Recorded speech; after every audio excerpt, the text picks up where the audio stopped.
Hello bachcho, let's see this question. When barium chloride is added to an aqueous salt solution, a white PPT is obtained.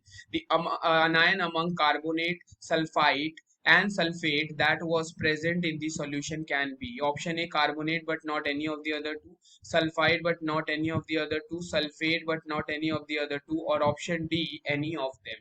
अब इस question को समझने के लिए हमें सबसे पहले एक इम्पॉर्टेंट की कॉन्सेप्ट को समझना होगा।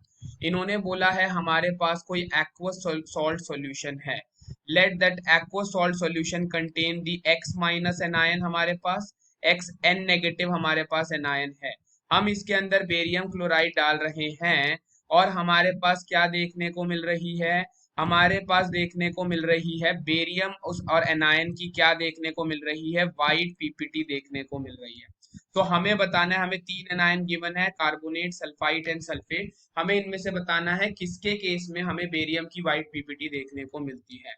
तो अगर मैं हमारे बेरियम क्लोराइड को कार्बोनेट सॉल्ट के सॉल्यूशन में डालता हूं तो उसके केस में हमें बेरियम कार्बोनेट की वाइट पीपीटी हमें देखने को मिलती है। सिमिलरली अगर बेरियम क्लोराइड को सल्फाइट में डाला जाता है तो उसके केस में बेरियम सल्फाइट की वाइट पीपीटी हमें देखने को ऑब्जर्व होती है। सिमिलरली अगर हम बात करते हैं, अगर हम बेरियम आयन को डालते हैं सल्फेट के अंदर सो वो उसके केस में हमें वाइट पीपीटी देखने को मिलती है बेरियम सल्फेट की। तो बेसिकली बेरियम जो है वो कार्बोनेट, सल्फाइड, सल्फेट तीनों के साथ ही क्या है, वाइट पीपीटी बनाता है।